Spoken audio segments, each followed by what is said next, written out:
Você ouve agora Portal Sudoeste Notícias, segunda edição. Tudo sobre os acontecimentos mais importantes você fica sabendo aqui. Portal Sudoeste Notícias, segunda edição.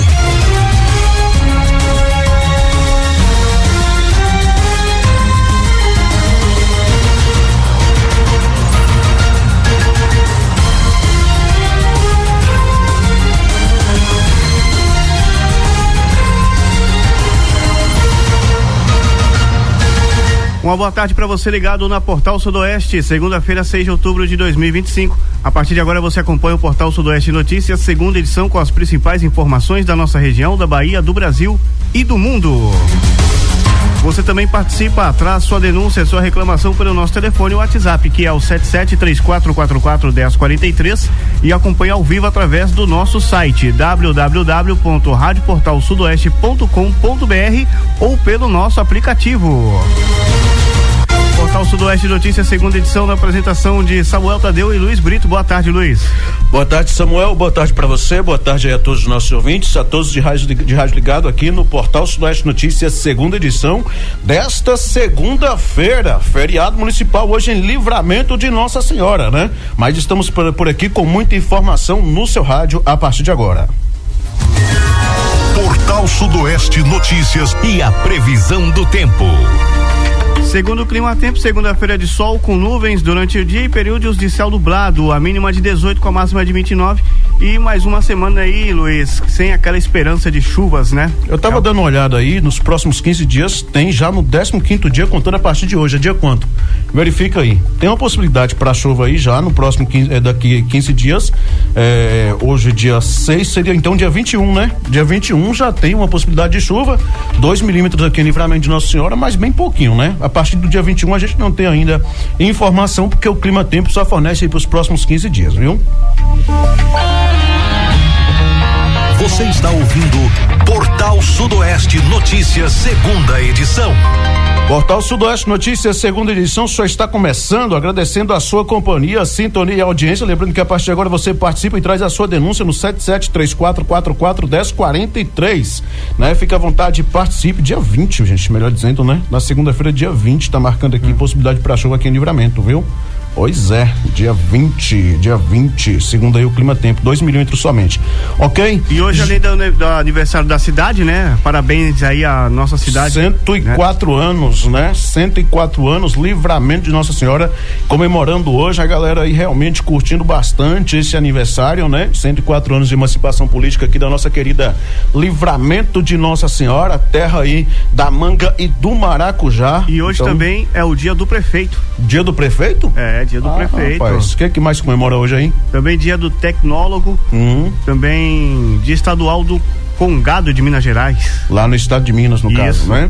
Ok. Gente, daqui a pouquinho, hoje, nós temos também a entrevista aí com a doutora Letícia Ribeiro, mastologista, viu? Outubro Rosa tá aí, tem aí muita coisa para poder a gente conversar a respeito do câncer de mama. Então, você, mulher, né? Fique atento aí, que daqui a pouquinho a gente tem essa entrevista bem bacana com a doutora Letícia Ribeiro, mastologista, tá bom? Olha, gente, vamos então começando as nossas pautas, né? Deixa eu começar falando aqui em Livramento de Nossa Senhora, né? Hóspede é preso acusado de furtar dinheiro de hotel. Isso foi na manhã aí de ontem, domingo, dia 5, né? Por volta das 8h30. Uma ação aí da 46ª Companhia Independente de Polícia Militar resultou aí na prisão de um homem suspeito de furto qualificado em um hotel localizado aqui no centro de Livramento de Nossa Senhora. De acordo com informações da Polícia Militar, a equipe foi acionada após o estabelecimento relatar o desaparecimento de uma quantia em dinheiro. As câmeras de segurança do local haviam sido danificadas, mas as imagens anteriores mostraram um hóspede escalando o muro e entrando em uma área restrita do hotel. Durante as diligências, o suspeito foi localizado em um dos quartos do próprio estabelecimento. Na busca, os policiais encontraram R$2.322 em espécie e uma pequena quantidade de cocaína. O indivíduo, juntamente com o material apreendido, foi encaminhado à Delegacia Territorial de Livramento de Nossa Senhora, onde foram adotadas as medidas cabíveis. Fiquei curioso para saber se é daqui ou se é de outra cidade, hein? Período de festa já viu, né? E aí? Placa de acesso à cidade de Dom Basílio é pichada na BA 148. Uma placa de sinalização localizada na BA 148 no trevo de acesso à cidade de Dom Basílio foi alvo de pichação. Ainda não há informações sobre quando o ato ocorreu e nem sobre a identidade dos responsáveis. O equipamento que indica o acesso ao município com a inscrição Dom Basílio é uma seta direcional, teve a superfície adulterada com a frase "Os melhores motoristas estão aqui", acompanhada de uma seta que aponta para o nome da cidade. De acordo com a legislação brasileira, o ato configura crime de dano qualificado ao patrimônio público, previsto no artigo 163 do Código Penal, com a pena de detenção de 6 meses a 3 anos de multa. Além disso, a conduta também é tipificada como crime ambiental pela lei número 9.605/98, sujeita a pena de detenção de 3 meses a 1 ano e multa também. As autoridades locais devem investigar o caso para identificar os autores e adotar as medidas cabíveis. Brincadeira, pessoal que vem lá de Brumado, né, pra cá, tem sempre aí essas placas, né, de orientação aí do condutor, né, de acesso à cidade, entre umas coisas e outras, e tem um nome lá maravilhoso e grande lá, Dom Basílio, né? Aí foram lá e inventaram de pichar a placa. Meu amigo, eu vou te falar, tá complicado, viu? Tá difícil a situação. Já não basta no período de política, né? Que sai colocando aqueles adesivos chatos lá, enchendo as placas de adesivo, como se eles fossem o dono das placas, né? E tal, uma coisa ou outra. Agora não basta isso, foram lá e picharam a tal da placa. Ai, tá difícil, viu? Tá complicado atualmente, viu? Olha, gente, TCM nega medida cautelar e mantém tramitação de denúncia sobre transporte escolar em Brumado. A conselheira Aline Peixoto, do Tribunal de Contas dos Municípios da Bahia, TCM-BA, indeferiu o pedido de medida cautelar formulado em denúncia apresentada pelo vereador Carlos Magno de Souza Novaes, de Brumado, contra o prefeito Fabrício Abrantes Pires de Souza Oliveira e a secretária municipal de educação, Ana Cristina dos Santos Silva. O processo do número 24861E25 trata de supostas irregularidades na contratação de pagamento de serviços de transporte escolar no exercício de 2025. De acordo com a representação, a Prefeitura de Brumado teria firmado um termo de reconhecimento de dívida no valor de R$1.707.735,94 em favor da empresa TVT Aragão e Empreendimentos Limitada, referente a despesas com motoristas, monitores escolares e acréscimos de linhas entre fevereiro e agosto deste ano.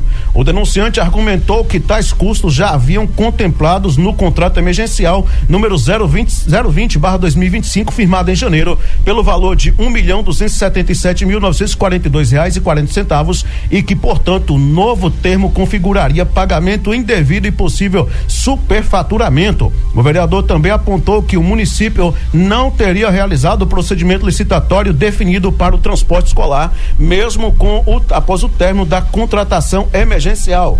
O descumprimento, né, descumprindo aí o prazo previsto na lei número 14.133/2021, além de relatar aumento de 33,38% dos gastos com o serviço em relação a 2024. Em sua decisão, a conselheira Aline Peixoto reconheceu que as alegações apresentadas merecem investigação detalhada, mas destacou que o pedido de cautelar possui caráter satisfativo, ou seja, busca impor medidas de efeito definitivo, como a anulação do termo e a restituição de valores, sem que houvesse ainda a devida instrução probatória ou contraditório. Além disso, a relatora observou que, portanto, R$1.525.008,19 do valor questionado já havia sido pago à contratada, o que inviabiliza a suspensão de pagamentos em caráter emergencial. Dessa forma, a conselheira indeferiu o pedido de medida cautelar, determinando a notificação do prefeito Fabrício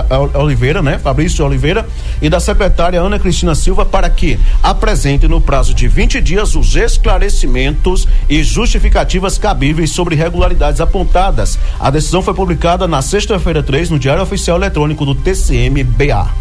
Ou seja, ela negou, né?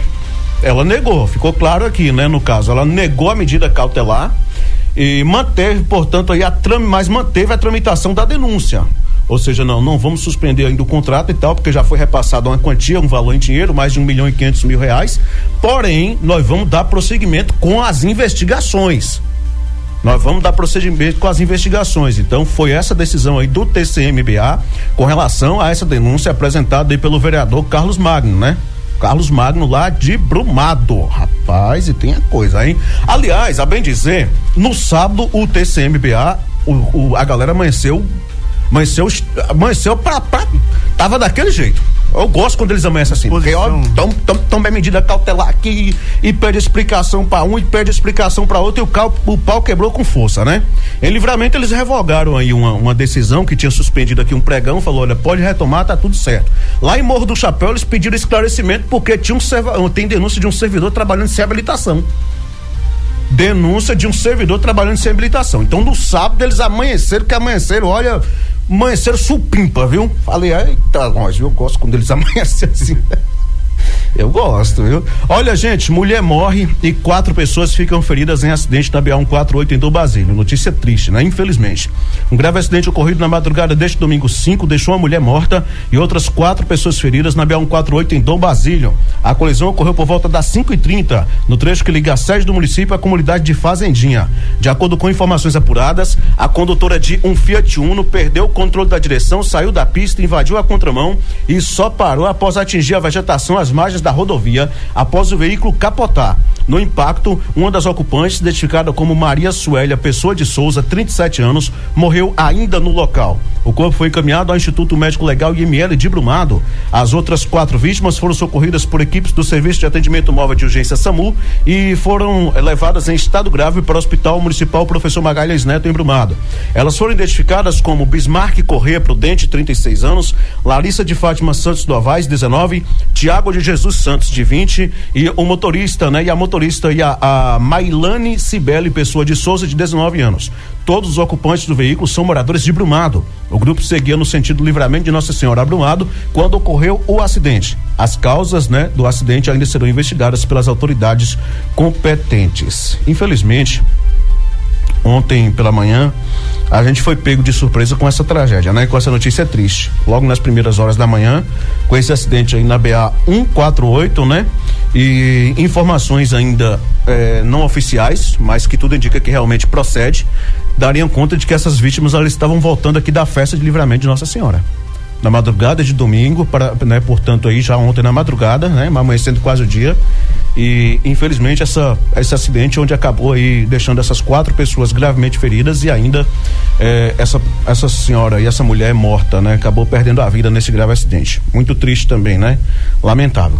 Como eu já havia prometido, gente, hoje a gente tem uma entrevista bem bacana, bem legal aqui no nosso portal Sudoeste Notícias, segunda edição, com a doutora Letícia Ribeiro, mastologista aí da clínica IME, né? Falando aí sobre a prevenção aí do câncer de mama, entre outras coisas, e também, é claro, sobre o Outubro Rosa. Eu vou cumprimentá-la por aqui. Doutora Letícia, boa tarde, bem-vinda. Boa tarde, gente. Boa tarde, Luiz. Gostaria primeiramente de parabenizar minha cidade, Livramento, pelos 104 anos de emancipação política, e é um prazer enorme falar daquilo que eu gosto bastante, que é a saúde das mamas, a prevenção, para que a gente possa conscientizar o máximo de mulheres e pessoas possíveis.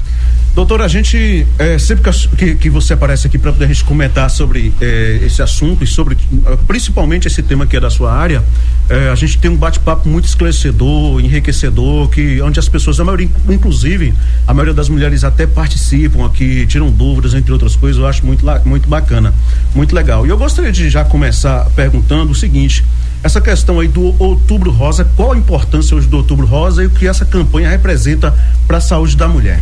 É uma campanha que veio de muita luta e muitas vitórias, assim, em relação à saúde feminina, porque até a década de 70 não era muito estudado, não era doença muito estudada, nem muito viabilizada em relação a tratamentos, e desde então, a nível mundial e aqui no Brasil, principalmente a partir dos anos 2000, a gente conseguiu muita tecnologia, muitas opções de tratamento, e conversar sobre isso, quebrar os mitos em relação ao diagnóstico e tratamento do câncer de mama é muito importante, porque o câncer de mama, tirando o câncer de pele não melanoma, é o câncer que mais acomete, mais mata mulheres no Brasil. Principalmente aqui no Brasil, a gente tem um acometimento de mulheres cada vez mais jovens. E conversar sobre isso, desmistificar isso na população feminina é muito importante para que a qualquer alteração, tanto no exame quanto no autoexame, no autocuidado, a paciente procure imediatamente um especialista, porque quanto mais cedo o diagnóstico, mais cedo o tratamento e maior a chance de cura. Eu estava até comentando na última sexta-feira, se eu não me engano, aqui durante o nosso portal Sudoeste Notícias, segunda edição, que acompanhando aí as redes sociais, tem até uma moça aqui de Livramento que ela publicou, acho que você até chegou a ver também, a respeito dessa publicação, ela falando assim de quando descobriu, né, que a mãe estava realmente com problema e tal, inclusive ela já até perdeu a mãe para o problema e tal, e eu achei muito bacana o depoimento dela, a conscientização, o impacto, inclusive eu até fiquei bem para baixo, assim, bem triste com o depoimento dela, mas de certa forma serve para alertar as pessoas e conscientizar sobre essa questão, sobre esse problema. E eu gostaria de perguntar o seguinte, nesse momento para a doutora, que se ainda é comum perceber que muitas mulheres deixam de fazer esse exame preventivo, e qual a principal causa? Por que isso ainda acontece? Eu acho que você está falando do vídeo de Mili. Ela é uma pessoa assim, fantástica, que graças a Deus, tanto ela quanto toda a família abraçou muito essa questão da causa e da conscientização. O vídeo dela é bastante tocante e eu parabenizo todos os dias o quanto que ela trabalha em prol disso, usando o exemplo da mãe, que foi uma pessoa maravilhosa também. Sobre a conscientização, é um trabalho de formiguinha. Todos os dias a gente no consultório, conversando com as pacientes, graças a Deus a gente tem uma transição de geração que hoje tem muito mais acesso à informação, tanto em redes sociais quanto a altas tecnologias em relação a isso, e uma geração mais antiga tinha um hábito maior de guardar doenças, e graças a Deus as novas gerações vão conscientizando realmente seus avós, suas mães, justamente para que não só o câncer de mama, como todas as outras doenças sejam informadas, viabilizadas e conversadas no ambiente familiar. É importante, quando você estiver sentindo qualquer coisa, não estou sentindo nada, doutora, mas vim fazer o meu exame aos 40 anos e notei algo diferente. Não guarde seu exame. Vá atrás de uma consulta, de uma orientação, porque pode não ser nada, mas você tirar aquela angústia do seu coração e também comunicar à sua família sobre algo que você está sentindo é extremamente importante. Então, a transição de gerações faz com que a gente tenha mais acesso à informação e quebre isso bastante. Doutora, ainda dentro desse contexto, dentro dessa minha pergunta, eu gostaria de perguntar o seguinte, na visão aí, na sua visão aí, o que ainda falta para que a prevenção do câncer de mama seja realmente assim uma prática constante no Brasil? Eu acredito o seguinte, são alguns pilares. Primeiro, a informação, que graças a Deus a gente trabalha muito. Eu acho a campanha do Outubro Rosa muito forte em relação a isso. Você enxerga em várias cidades, praticamente todas, aquela comoção em relação tanto ao Outubro Rosa quanto ao Novembro Azul. A gente está conseguindo isso. O acesso também ao exame, porque, não sei se você viu, mas recentemente o Ministério da Saúde mudou o score, exatamente. Saiu de 50 anos para 40 anos, coisas que a gente da Sociedade Brasileira de Mastologia trabalhava muito, a gente já preconizava isso e conseguiu demonstrar que principalmente mulheres brasileiras têm câncer cada vez mais jovens.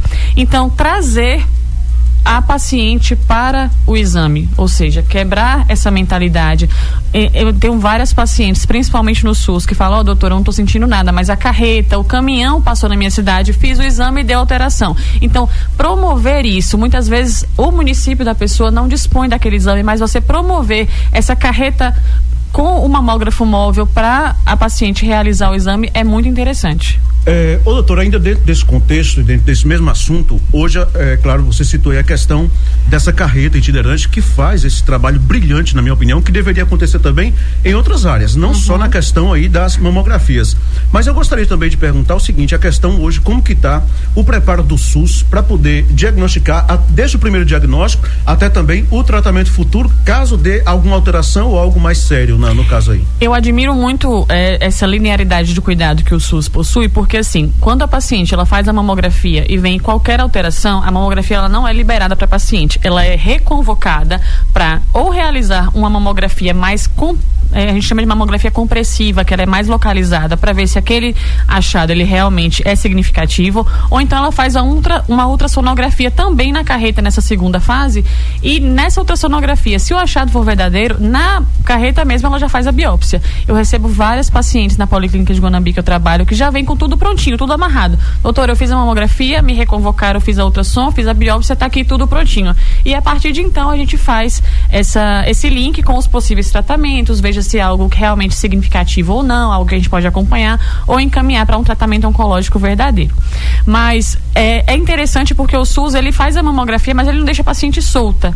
Ele sempre, se vier alguma alteração, reconvoca, orienta, faz a biópsia, pelo menos nos locais que, graças a Deus, eu tive acesso de trabalhar até hoje, a gente tem essa linearidade de cuidado. Doutora, com relação aí aos exames, você já falou aí sobre a questão da mamografia. Hoje os principais exames recomendados para detecção precoce do câncer de mama é a mamografia? Com toda certeza. O único exame capaz de fazer o rastreamento do câncer de mama é a mamografia, porque existem algumas alterações que são muito iniciais e são apenas observadas na mamografia. Microcalcificações, assimetrias focais, que são coisas muito iniciais. Doutora, eu fiz a mamografia e depois tive que fazer a ultrassom. A ultrassom, ela serve como um meio complementar para a gente avaliar se aquela alteração na mamografia se traduz também na ultrassonografia, mas o único exame capaz de realizar o rastreamento, que é o diagnóstico precoce, que tem uma sensibilidade aumentada, realmente é a mamografia.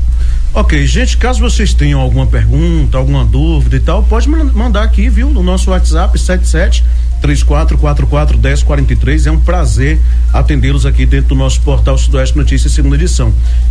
A doutora citou aí a questão da mamografia, e aí agora, dentro desse mesmo contexto, eu vou para a questão do autoexame das mamas. Hoje é importante, claro, que as mulheres conheçam aí o seu corpo, mas no caso do autoexame, ele também não pode substituir os outros exames, né? A mamografia principalmente, né? Com toda certeza. Eu falo sempre, o autoexame, ele é sinônimo de autoconhecimento e autocuidado. Só você conhece o seu próprio corpo para saber, olha, ontem eu não estava assim, hoje eu estou sentindo a minha mama dolorida, eu estou sentindo que está surgindo um nódulo, às vezes foi tomar banho, passou um sabonete na mama, notou que está alguma coisa diferente. Então, autoconhecimento e autocuidado são sinônimos de autoexame. Obviamente, aquilo não vai substituir a mamografia, a ultrassonografia, porque a gente precisa de métodos de imagem para caracterizar. Aquele nódulo, ele é um nódulo caracteristicamente benigno, é um nódulo tranquilizador ou é um nódulo que me assusta mais? Então, o autoexame, ele vem para somar aos demais métodos, mas não substitui. Correto. Olha, doutora, a gente falou isso sobre a questão da idade, né? Questão de 40 anos e tal, entre outras coisas. Agora o governo federal, o Ministério da Saúde aí, ele reduziu, né? Essa faixa etária era 50, né? Exatamente. Se eu não me engano e tal, e reduziu para 40. Eu gostaria de perguntar para a doutora o seguinte: a partir dos 40 ou antes de chegar aos 40 já pode começar a fazer algum exame? População geral a partir dos 40 aos 74 anos de idade de maneira anual, ou seja, uma vez por ano. Antes dos 40, a gente vai avaliar qual é o potencial de risco daquela paciente. Tem histórico familiar? Tem um histórico próprio de muitos nódulos? Essa mama é uma mama mais densa? É uma mama mais adiposa? O que está acontecendo? Então, na consulta a gente consegue conversar com isso para ver se a mamografia naquela faixa etária é o melhor exame, mas a princípio é a partir dos 40 anos para a população geral. Agora, a curiosidade que eu acho que todo comunicador tem, não tem jeito, a gente tem que ficar perturbando antes do 40, é raro, mas pode existir? Câncer de mama? Sim. Com toda certeza do mundo, com toda certeza. Sério isso? Eu tenho várias pacientes que são jovens e infelizmente têm câncer de mama.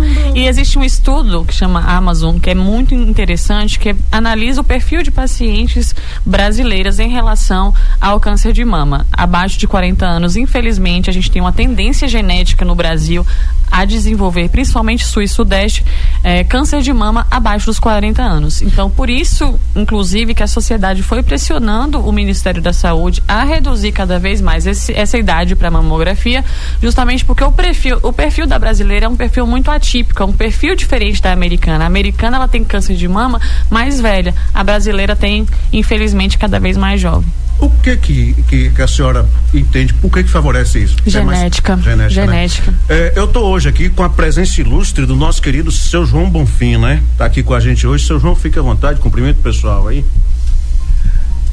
Boa tarde aos ouvintes do programa Portal Sudoeste Notícias. Pronto, eu já ia dizer Impórcio Sertanejo, sertanejo. É porque os programas que eu participo são os programas musicais. Isso. Sertanejos, né? Na madrugada. E aí quando eu entro aqui nesse horário que é raro, eu acabo me enrolando. Mas boa tarde a todos, boa tarde, doutora Letícia. Boa. Prazer recebê-la aqui na nossa emissora. Curiosidade, a especialidade que a senhora escolheu é uma especialidade muito importante para a saúde da mulher. E a referência é sempre essa, a mulher. Me fale aí do câncer de mama de homem. Porque às vezes fica parecendo que não existe, que essa possibilidade é nula, é zero, e a gente sabe que os óbitos em câncer de mama com homens é alto. É altíssimo, também. É altíssimo. E não há esse cuidado de fazer prevenção de câncer de mama nos homens.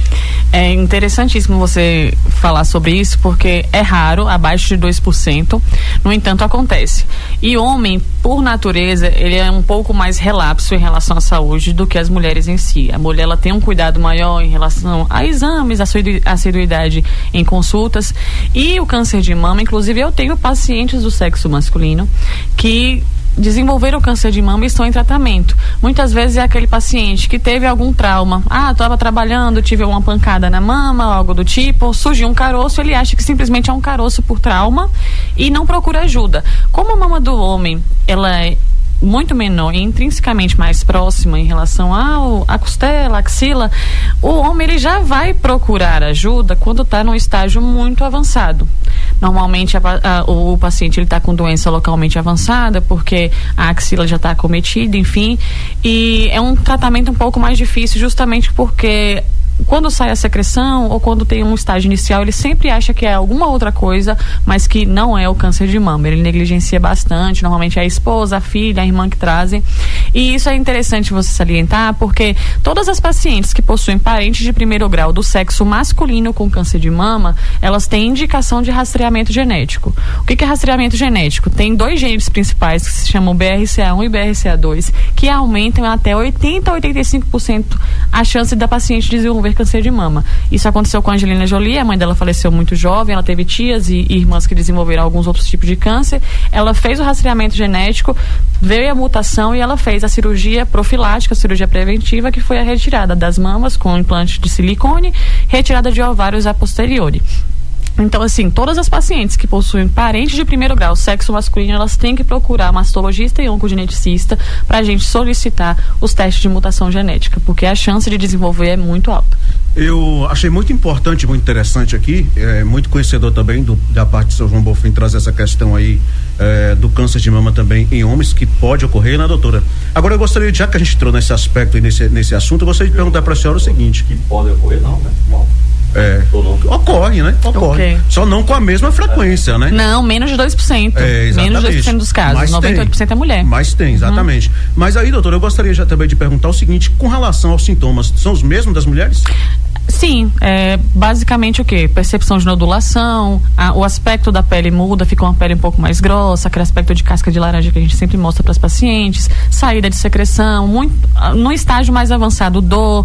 Nos homens, eles já chegam com um nódulo um pouco ulcerado, que é aquela ferida que não sara, ele vai tomando antibiótico, vai tomando anti-inflamatório, analgésico e não sara, então já é um pouco mais exacerbado, sim. O volume também das mamas, quando o homem está com um volume mais avançado nos peitos, uma coisa ou outra, isso pode ser sintoma ou não? Não tem nada a ver uma coisa com outra? Não tem, é porque assim, tem a ginecomastia, relativo, né? Tem a ginecomastia, que é o aumento das glândulas mamárias no sexo masculino, que podem ser desencadeadas por muitas coisas.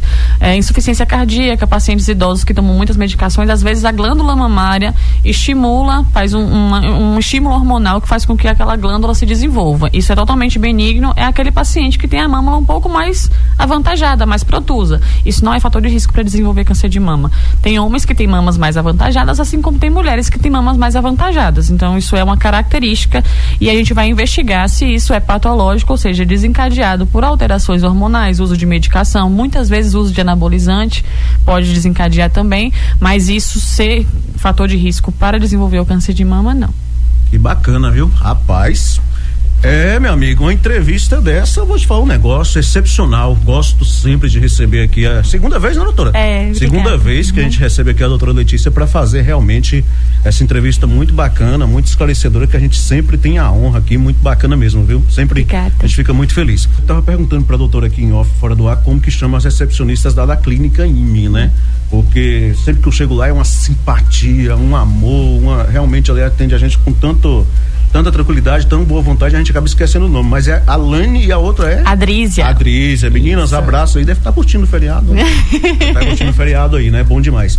Doutora, a gente tem uma participação aqui, né, de uma ouvinte que mandou o seguinte: boa tarde, doutora, tudo bem? Sou mulher trans, eu corro o risco de ter câncer de mama? Essa é uma pergunta interessantíssima e eu agradeço por ter perguntado, ter participado. No último congresso que eu fui, lá no Rio de Janeiro esse ano, a gente teve uma pauta única e exclusivamente para lidar com a questão do rastreamento e diagnóstico precoce em população trans. Corre o risco, sim, de desenvolver câncer de mama, certo? E a gente tem que observar de perto como está a sua terapia de reposição hormonal nesse momento de transição, certo? Se você está no início, está no período de ápice, no período de manutenção, a gente observa de perto para poder fazer o rastreamento e o diagnóstico precoce se vier desenvolver. A gente avalia também seu histórico familiar, seu histórico pessoal, mas essa questão do aumento dos hormônios justamente para desenvolver caracteres sexuais femininos, a gente tem que observar de perto porque é um fator de risco para desenvolver câncer de mama, sim. E eu gostaria também de perguntar, doutora, já emendando aqui com as nossas pautas, com as nossas perguntas, o seguinte, quais são os fatores de risco que aumentam a possibilidade de desenvolver o câncer de mama? A senhora já falou, mas eu gostaria de perguntar também o seguinte, se tem fatores que podem diminuir essa incidência também. Ai, com certeza. Os fatores de risco para desenvolver câncer de mama, a gente divide em 2 grandes grupos, né? Os modificáveis, que são aqueles que a gente pode gerir ao longo da vida, e os não modificáveis, que são aqueles intrínsecos ao ser humano. Os não modificáveis, síndrome genética, histórico familiar, idade, que realmente com o passar da idade aumenta a chance de desenvolver câncer de mama. O sexo feminino, obviamente, é muito mais preponderante. E os modificáveis são aqueles que a gente consegue gerir. Então, assim, obesidade, sedentarismo, fumo, consumo exacerbado de álcool, tudo isso a gente consegue gerenciar ao longo da vida. E o método de prevenir, coisa que eu bato sempre na tecla em relação aos pacientes, a atividade física, fumar, nem pensar, esqueça cigarro na sua vida, pelo amor de Deus, cigarro, vape, derivados. Eu vi um vídeo na sua rede social. Exatamente, não, por favor, pare de fumar. Então, existem coisas assim, o estilo de vida saudável, certo? Ah, doutora, eu faço terapia de reposição hormonal, estou na menopausa. A gente vai observar essa paciente de perto. Então, tudo isso a gente consegue gerenciar ao longo da vida, sim. Doutora, quais têm sido aí os avanços mais significativos no tratamento de câncer de mama nos últimos anos? Inclusive, muito se conversa aí a respeito do câncer, muitas coisas se falam. Por exemplo, já tem um tratamento, mas não divulgam porque os grandes laboratórios podem perder muito com isso, não sei o quê. Recentemente saiu, inclusive, uma informação que na China, eu acho que foi na China onde foi, que os cientistas já tinham descoberto, né, uma forma de repor essas células mortas, alguma coisa do tipo, enfim, diversos avanços sobre isso aí. Mas eu gostaria de perguntar para a senhora, excepcionalmente para você, essa questão aí. Quais esses avanços, os avanços significativos no tratamento aí do câncer de mama nos últimos anos? Graças a Deus, o câncer de mama, a gente fala sempre que ele é o precursor da oncologia. Ele é aquele que você consegue testar, manipular medicamentos e observar avanços para que, se for aplicável no câncer de mama, os outros cânceres venham logo após. Por quê? As pacientes dos estudos de câncer de mama, a gente infelizmente tem a montante, né? Uma grande quantidade de pacientes, então a gente consegue observar bastante e ao longo dos anos, por conta desse estímulo à pesquisa, à tecnologia, muitas pacientes infelizmente vão desenvolvendo a doença com o envelhecer, com o passar da idade. A própria indústria realmente ela se interessa nessa questão do desenvolvimento de quimioterápicos, de medicações que, graças a Deus, reduzem muito o tamanho do tumor para que a gente possa operar, que é a quimioterapia neoadjuvante, e muitas pacientes também se beneficiam de medicamentos após a cirurgia, que é a quimioterapia adjuvante. Então, eu garanto para você que de 20 anos para cá, com certeza, as terapias mudaram vigorosamente, não só em relação à medicação, como a radioterapia e a cirurgia. Hoje, para a gente indicar uma mastectomia, que é a retirada total da mama, a paciente ela tem que ter critérios muito explícitos, porque a cirurgia conservadora, que a gente chama de quadrante, que é aquela retirada única e exclusiva do nódulo com a margem de segurança, ela normalmente é a mais indicada. Não está na nossa pauta aqui não, mas eu vou fazer essa pergunta. Tem aquela conversa de que, o sutiã isso, o sutiã aquilo, não sei o que e tal, pode desenvolver câncer de mama. Isso é mito, né? Totalmente mito. Use seu sutiã e se não quiser usar também, não use, não tem problema, fique à vontade. É porque o que acontece? Muitas vezes a paciente ela tem uma mama mais avantajada, ou às vezes usa um sutiã mais apertado, gera um trauma e ela acredita que ali surgiu um caroço por conta daquele trauma. Não tem nada a ver. O sutiã ele serve para dar sustentação, desde que seja algo confortável, você pode usar sem problema nenhum, não tem comprovação científica nenhuma de que o sutiã causa causa câncer de mama. Falando sobre essa questão de mito, eu gostaria muito de salientar o seguinte: houve uma fake news muito forte há cerca de 1 ano e meio, 2 anos atrás, falando sobre a radiação da mamografia. E isso gerou um ônus pra gente muito grande, porque desmistificar isso, muitas pacientes falam: doutora, tem problema eu repetir todo ano a mamografia por conta da radiação? Vamos solidificar um pensamento aqui agora. A radiação da mamografia é semelhante à dosagem, inclusive eu fiz um vídeo na minha rede social em relação a isso, a um raio-x de abdômen. Então, quando você vai numa UPA, num pronto atendimento, num hospital, tá com a pneumonia, raio-x de tórax, tá com a dor abdominal, raio-x de abdômen. Doutora, eu tô cheia de hérnia de disco, vou fazer uma ressonância da coluna. A ressonância tem quase 30 vezes mais radiação do que a mamografia. Mas existem alguns exames que foram assim, colocaram para Cristo, e realmente a mamografia caiu nessa. Muita gente acha, a mamografia causa câncer de mama por conta da radiação. Ela é semelhante ao raio-x de abdômen que você vai numa UPA e você faz. Então, aquela radiação, uma vez por ano, com certeza não vai ser capaz de desenvolver seu câncer de mama. Resumindo, a desinformação mata, né? Exatamente. Infelizmente. Doutora, como o diagnóstico precoce pode impactar o tipo de tratamento de chances de cura? Você já falou sobre isso aí, né? Totalmente. Que seria essa questão aí de começar já a preparar, saber qual vai ser o procedimento a ser implantado ali, entre outras coisas, né? Com certeza, a gente vai fazer uma cirurgia menos invasiva. Muitas vezes a paciente não vai precisar de medicação, de quimioterapia.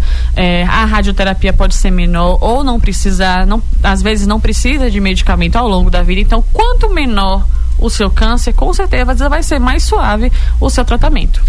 Em casos cirúrgicos, doutora, quais são os procedimentos mais comuns e como é o processo de recuperação? Sempre fica essa dúvida, né? Deve demorar, não deve demorar e tal, Pronto. Enfim. E pós-cirurgia também tem que seguir fazendo o acompanhamento? Com toda certeza. Após a cirurgia, eu falo que eu e minhas pacientes, a gente é um casamento. Então, assim, operou ou não operou, não tem problema nenhum. A gente faz acompanhamento ao longo da vida, porque o câncer de mama, infelizmente, enquanto a pessoa tiver vida, ela tem a chance de desenvolver. Sobre a cirurgia mais comumente feita, principalmente por conta do diagnóstico precoce, é a quadrantectomia, que é a retirada única e exclusiva do tumor com a margem de segurança ao redor. Se a paciente tiver alguns critérios, como câncer de mama muito avançado, que acometeu a pele, está muito grande, está tomando a mama toda, realmente nesses casos a gente indica uma cirurgia maior, que é a retirada da mama toda, a mastectomia, com técnicas de reconstrução que existem em hospitais públicos aqui no estado, inclusive o Aristides Maltês, que eu fiz residência, faz técnicas de reconstrução maravilhosas, incluindo prótese de silicone, expansor, reconstrução com músculo grande dorsal, músculo reto abdominal. Então, assim, é bem, bem tranquilo. Ou seja, tem essa questão da estética, né? Totalmente. Eu vou tirar e tal, não sei o que. A mulher às vezes pode se sentir pra baixo com e tal. Com certeza. E aí entra um assunto que eu já vou até trazer aqui, porque a gente vai falar sobre o diagnóstico do câncer de mama, como ele afeta não apenas o corpo, mas também o emocional da paciente, né? E eu já gostaria de perguntar pra doutora como a senhora orienta aí, como você orienta isso as suas pacientes a lidar com esse momento. Muitas pacientes, elas referem duas inseguranças principais, que é a retirada completa da mama e a queda do cabelo por conta da quimioterapia. Eu saliento sempre o seguinte: realmente isso é real. Conta muito, né? Exatamente. A gente encaminha para psicólogo, a gente faz uma consulta extremamente humanizada para trabalhar isso, as inseguranças, e de que aquilo vai ser um momento na sua vida que vai passar. Você vai superar aquilo, as coisas vão caminhar, e que a gente tem que priorizar nesse momento a sua vida. Óbvio que a autoestima, que a estética importam bastante. A gente vai procurar as melhores formas de amenizar isso. Técnicas de reconstrução extremamente avançadas, a gente, graças a Deus, tem pelo SUS aqui na Bahia. E eu tenho várias pacientes que, graças a Deus, esse medo, ele foi se esvaindo, ele foi se dissolvendo ao longo do tratamento, porque ela viu o quanto poderia ser mais leve em relação àquilo que ela estava pensando. E tudo isso é uma rede multidisciplinar. É o médico junto com o psicólogo, junto com o nutricionista, que faz uma nutrição toda direcionada para pacientes oncológicos. É o fisioterapeuta, porque às vezes a paciente precisa operar a axila, fica com um pouquinho de dor. A gente trabalha também a fisioterapia em relação a isso, tudo para desenvolver e devolver uma funcionalidade maior a essa paciente no pós-tratamento. Doutora, é o seguinte, qual o papel da família e dos amigos no tratamento e na recuperação? Crucial. E assim, eu fiz um vídeo recente falando sobre isso, porque a rede de apoio, ela é tudo na vida da mulher. Muitas vezes a mulher, ela é a chefe de família. É aquela pessoa que cuida do marido, que cuida dos filhos, que cuida de todo mundo. Mas quando ela se vê num momento de fragilidade, ela muitas vezes cuida sozinha de si. Muitas pacientes eu recebo que vêm sozinhas, ou vêm com irmã, com mãe. Eu até falei isso no vídeo, tem muitas pacientes que são abandonadas, elas são recanteadas pelos parceiros. É muito raro você ver esposo, irmão, pai acompanhar a paciente nas consultas. Então, assim, toda a rede de apoio, você vê a diferença de uma paciente naquele que tem aquele cuidado familiar, aquele apoio, que ela é, sabe, ela é acolhida realmente reconfortada pela família naquele momento, porque lidar com tudo isso sozinha é muito difícil. A gente está quase finalizando, eu acredito, o nosso bate-papo de hoje, nossa entrevista de hoje, e eu gostaria de perguntar para a doutora o seguinte: de que forma que esse apoio psicológico pode influenciar na resposta do tratamento? Mas eu acho que ficou nítido aí, né? Ficou nítido na sua resposta anterior aí que realmente a resposta é melhor, ela tem mais disposição, ela vai estar buscando o tempo todo o seu tratamento, né? Ela vai estar confiante realmente ali o tempo inteiro, e principalmente saber que é só um momento ali difícil da vida, né? E que vai passar e que vai dar tudo certo. A gente busca muito essa aliança com a família, sabe? Eu tenho vários contatos de familiares e tudo mais, que a gente realmente estabelece um casamento ali na consulta, porque existem momentos de fragilidade e tá tudo bem. Às vezes a gente que não tá doente, não tá passando por um momento oncológico, a gente tem momentos de fragilidade emocional ao longo da nossa vida. Exato, né? E muitas vezes a paciente ela tem algumas inseguranças que são mais exacerbadas no tratamento oncológico. Então, assim, você ter um filho, ter um esposo, uma mãe, uma pessoa que te lembra da medicação, leva você na fisioterapia, leva você na consulta, escuta tudo, viabiliza tudo, liga para marcar um exame. Então, tudo isso facilita. Doutora, que mensagem que a senhora deixaria aí para as mulheres que ainda têm medo ou resistência, né, em procurar aí o mastologista? Você tem que enxergar a mastologista não como um sinônimo de câncer de mama. Às vezes as pessoas me enxergam como se eu fosse uma sirene de câncer de mama, um radar. E não é isso. A gente está aqui para ajudar. Muitas pacientes que eu trato são patologias extremamente benignas. E se você tiver alguma coisa, a gente está aqui para te ajudar a direcionar, como eu falo para os pacientes, a te dar uma luz de que você não está sozinha para tratar tudo aquilo. Então, a qualquer alteração do seu exame, no seu autoexame, no seu autocuidado, não hesite em procurar um mastologista da sua confiança para que a gente possa realmente viabilizar esse tratamento ou simplesmente fazer acompanhamento de algo benigno, como eu tenho várias pacientes em relação a isso. Aqui em Livramento, a senhora está atendendo no IME, na clínica IME. Rapaz, muito bom falar nisso. Aproveitar a oportunidade aqui, deixar um grande abraço aqui para o doutor Marco, doutora Neilma, toda a equipe aí da clínica IME, né? Profissionais capacitados realmente, sem contar que você chega ali, um ambiente muito legal, muito acolhedor mesmo e tal. Enfim, gosto sempre quando eu passo lá, né? Pena que a gente vai sempre naquela correria, não demora nada e tal, mas a gente fica sempre ali realmente muito feliz com o acolhimento de todos. Aliás, deveria ser, não só, agora eu vou fazer uma ressalva aqui, não só ser no particular, né? Sim. O público, principalmente, também deveriam ser sempre dessa forma aí, porque o acolhimento, ele realmente conta muito, né? Às vezes você chega no médico ali, tá todo chateado, tá meio, né, pra baixo, meio burocrochô, ele dá aquele bom dia, você já começa a se animar, né? Mas aí eu vou sair em defesa do lugar que eu trabalho, a Policlínica de Guanabi, que é uma das 5 melhores avaliadas do estado. Olha. E as pacientes gostam muito da recepção e de todos os profissionais de lá, graças a Deus. Que legal, que bacana, né? Muito bom mesmo. Doutora, tem algum outro contexto, algum outro assunto que a gente não tenha tocado aqui nesse bate-papo, nessa entrevista, que a senhora gostaria de comentar ainda? A questão de desmistificar muitas coisas, por exemplo, desodorante. Tem muita paciente que acha que não deve usar desodorante porque o desodorante causa câncer de mama. Isso também é mito, certo? A radiação é algo que me incomoda muito, porque foi viabilizado nas redes sociais que isso causaria e não é verdade. Uso do sutiã, traumas também relacionados ao câncer de mama, não causa. E que homem não pode desenvolver câncer de mama, na verdade, com certeza pode desenvolver, é raro, mas acontece. E conscientizar em relação à importância do Outubro Rosa, sabe? Essas campanhas, carretas, tudo mais. Graças a Deus, a mamografia hoje é um exame extremamente acessível, que a paciente pode procurar, ela pode aguardar o município desenvolver essa campanha em relação ao diagnóstico precoce.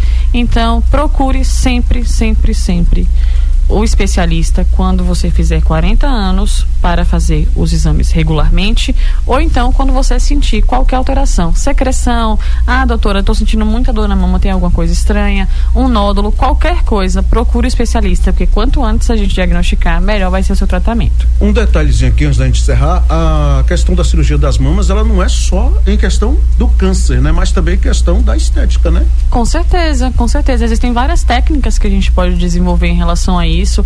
Graças a Deus, no hospital que eu fiz residência, a gente desenvolvia muito, era um aporte cirúrgico muito legal em relação a isso. A gente conseguia devolver funcionalidade para aquela paciente em relação às suas mamas, trazer um contexto estético importante. Obviamente não é o objetivo principal, até porque uma mama operada por câncer de mama jamais será igual a uma mama que nunca se submeteu à quimioterapia, à radioterapia, mas a gente consegue trazer o máximo de naturalidade possível.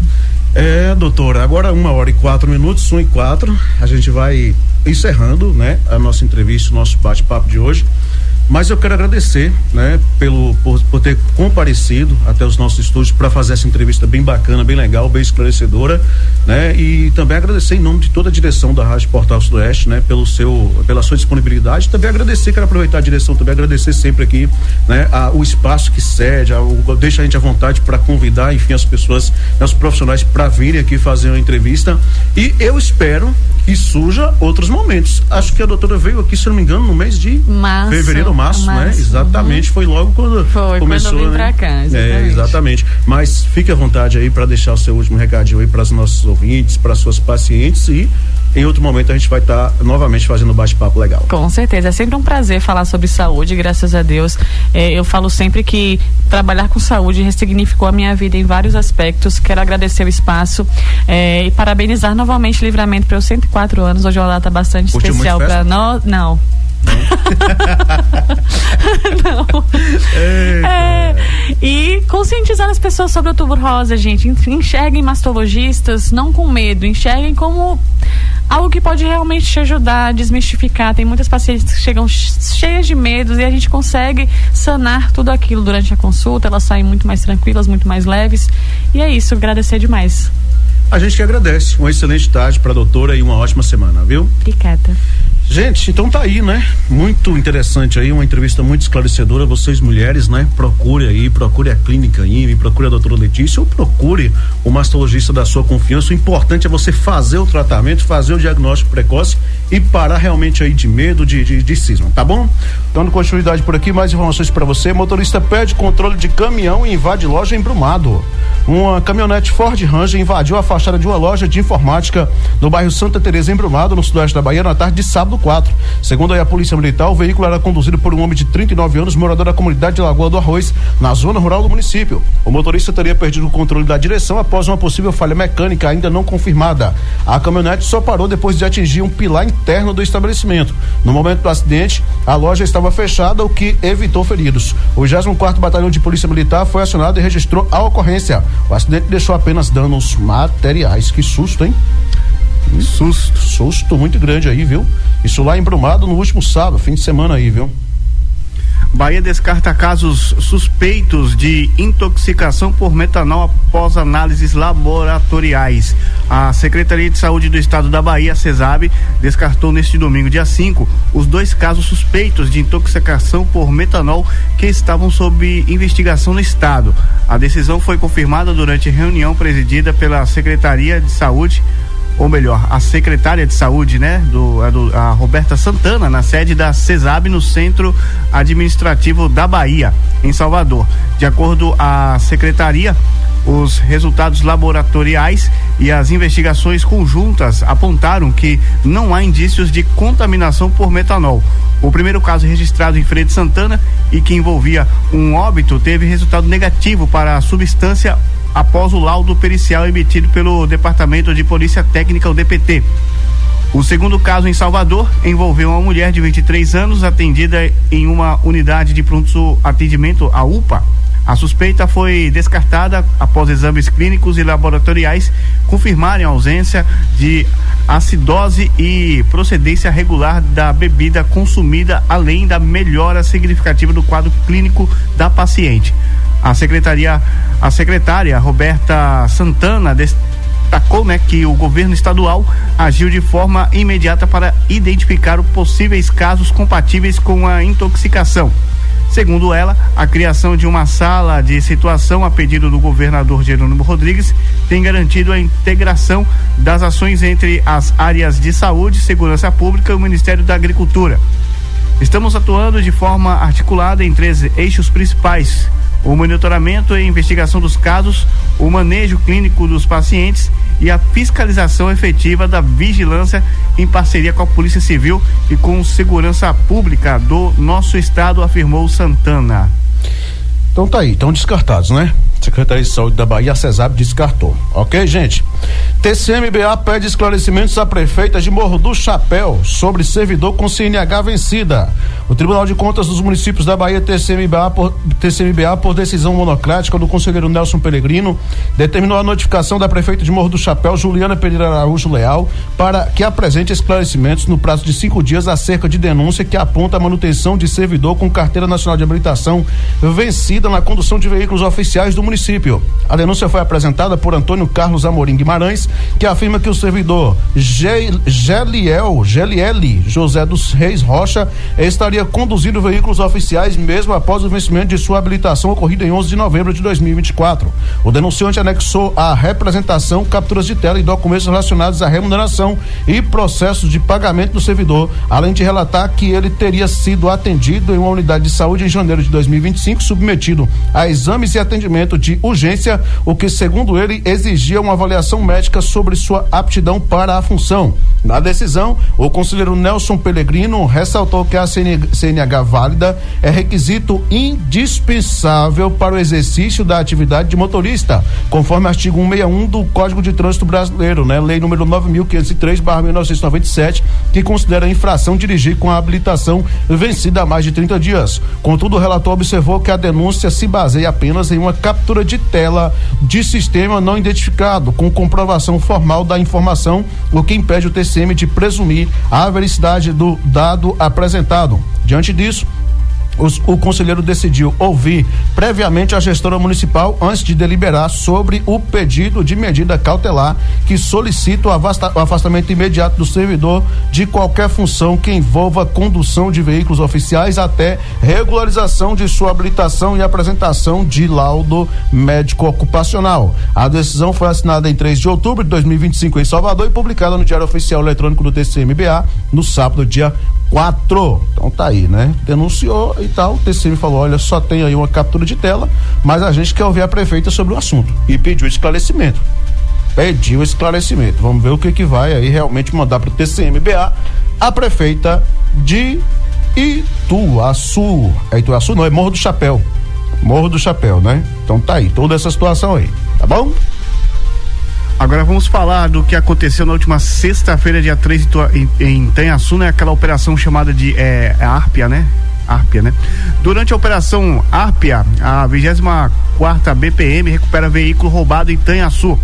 O 24º Batalhão de Polícia Militar recuperou na sexta-feira, dia 3, um veículo com restrição de roubo durante a operação Árpia, realizada no município de Itanhaçu. A apreensão de uma Fiat Strada apresentada no 19º veículo recuperado, melhor dizendo, pela unidade, somente em 2025, de acordo com informações da PM. Durante a abordagem, os policiais identificaram indícios de adulteração em todos os sinais identificadores do automóvel. A placa era falsa e uma análise mais detalhada confirmou que o carro havia sido furtado na cidade de Vespasiano, em Minas Gerais. O condutor e o veículo foram encaminhados à Delegacia Territorial de Itanhaçu para as devidas providências. A ação contou com o apoio da Seção de Operações de Inteligência, a SOINT e o 24º BPM, e também do Setor de Inteligência da Polícia Rodoviária Federal, a PRF. Então tá aí, né? 24º Batalhão aí fazendo essa apreensão aí, né? Recuperando esse veículo roubado lá no município de Itanhaçu. Ok, gente? Olha, Brumado se despede aí da enfermeira Maria Margarete Gomes Rocha, símbolo aí de dedicação e humanidade, né? A enfermeira brumadense Maria Margarete Gomes Rocha faleceu aí na última sexta-feira 3 em Vitória da Conquista, vítima de uma infecção pulmonar. É conhecida aí por sua trajetória marcada pelo cuidado e sensibilidade no exercício da profissão. Maria Margarete deixa um legado de profissionalismo, carinho e compromisso com a saúde. Mãe da empresária, né, Geisiane Gomes, ela dedicou aí grande parte de sua carreira ao Hospital Municipal de Brumado, onde foi amplamente respeitada pelos colegas de trabalho e querida por pacientes e familiares. Sua atuação foi lembrada por muitos, né, como exemplo de empatia e amor ao próximo. Brumado se despediu então da profissional exemplar, cuja vida foi dedicada ao cuidado com os outros, um legado que permanecerá vivo na memória de todos que tiveram o privilégio de conhecê-la. Então tá aí, né? Infelizmente essa triste notícia aí do falecimento, né, da Maria Margarete Gomes Rocha, né, a enfermeira então aí no município de Brumado. Bahia recebe reforço de antídotos em ação preventiva contra intoxicações por metanol. A Secretaria de Saúde da Bahia, CESAB, iniciou o recebimento de novos lotes de antídotos encaminhados pelo Ministério da Saúde em medida preventiva diante do alerta nacional para possíveis casos de intoxicação por metanol. A secretária estadual de saúde, Roberta Santana, explicou que o envio tem caráter preventivo e busca preparar a rede hospitalar para agir com rapidez e segurança. Trata-se de uma medida de precaução, né, e organização que garante ao Estado condições imediatas de resposta em situações de risco, destacou. O Ministério da Saúde anunciou a aquisição de 12 mil ampolas de etanol farmacêutico e 2,5 mil unidades de fomepizol, medicamentos usados no tratamento de intoxicações por metanol.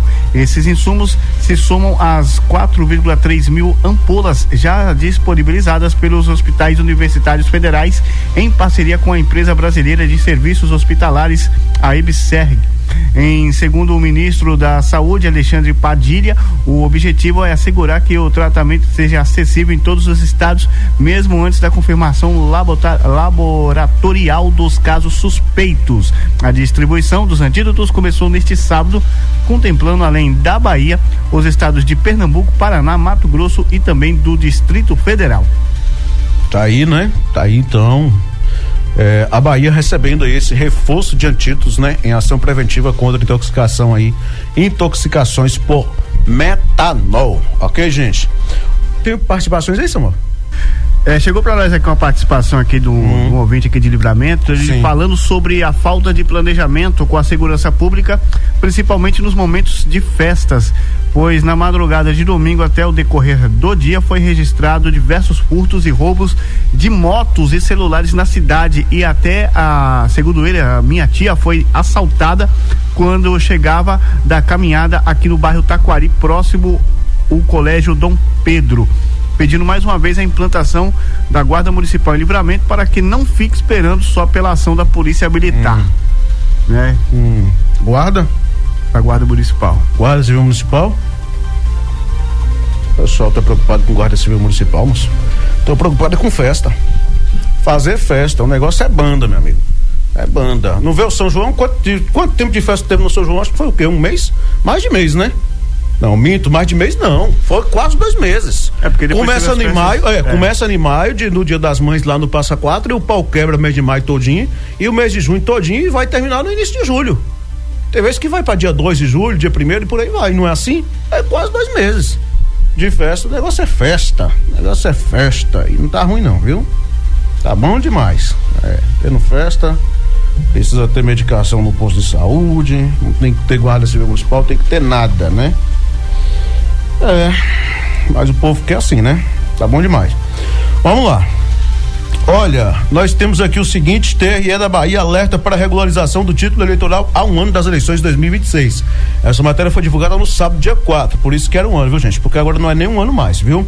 Olha, há exatamente 1 ano das eleições gerais de 2026, marcadas para 4 de outubro, o Tribunal Regional Eleitoral da Bahia, o TRE-BA, reforçou aí o alerta à população sobre a importância de manter a situação eleitoral regularizada. O órgão também reafirma a segurança nas urnas eletrônicas e o compromisso com a transparência do do processo eleitoral. Segundo dados do Portal de Estatísticas do Tribunal Superior Eleitoral, TSE, a Bahia conta atualmente com 11.071.202 eleitores e eleitoras aptos a votar, sendo 53% mulheres e 47% homens. Ainda conforme o levantamento realizado em junho deste ano, 254.831 títulos estão cancelados no estado. O prazo para regularização do título segue até 6 de maio de 2026, quando ocorre o fechamento do cadastro eleitoral. O TRE da Bahia alerta que quem deixar de regularizar a situação dentro do prazo não poderá votar nas próximas eleições e ainda enfrentará restrições como impedimento para emitir passaporte e carteira de identidade, além de restrições em concursos públicos. Os serviços de emissão da primeira via, transferência de domicílio eleitoral, revisão de dados e atualização biométrica podem ser feitos de forma online por meio do autoatendimento eleitoral disponível no portal do TRE da Bahia. O atendimento também pode ser realizado presencialmente em unidade da Justiça Eleitoral, tanto em Salvador quanto no interior do estado. Nas eleições de 2026, as eleitoras e eleitores baianos irão às urnas para escolher presidente da República, governador, senador, deputado federal e estadual. Tá ok o seu título de eleitor, meu amigo? Seu título de eleitor tá tudo certo? O meu tá tudo certo. Biometria, tudo cadastrado. Tudo cadastradinho, tudo certinho, né? Eu nem tô usando mais o título físico, sabia? Depois de colocar tudo lá no, depois de colocar tudo lá no digital, aquela coisa toda, aí eu já instalo título lá e acabou. No aplicativo também. Coloco no aplicativo e já era. Chego lá na sessão eleitoral, bom que eu não preciso nem estar demorando lá, parece que nem precisa assinar, né? Se eu não tô enganado, tudo certinho, já tá lá disponível lá e tal, pronto, acabou. Muito simples, muito fácil, né? Coisa boa agora demais. Tem pessoas que deixam pra última hora. Aí não vai, né, mesmo? Aí não vai. Aí pega filas aí, não dá certo. Perde tempo. Exatamente. Gente, e com essa a gente vai encerrar por hoje. Nosso Portal Sudoeste Notícias, segunda edição. Agradecendo sempre a sua companhia, a sintonia e a audiência, você que sintoniza em 104.3, você que está pelo nosso site, está no nosso aplicativo, está no nosso app, nosso muito obrigado pela companhia, sintonia e audiência. Mais informações você encontra a qualquer momento, acessando o nosso site www.radioportalsudoeste.com.br, pelo nosso aplicativo ou até mesmo pelas nossas redes sociais. Siga o nosso perfil no Instagram, curta a nossa página no Facebook e siga o nosso Twitter. Grande abraço para todo mundo, gente. Fiquem todos com Deus e até amanhã. Uma boa tarde, bom feriado a todos vocês e eu volto às 18 horas com Festa Popular.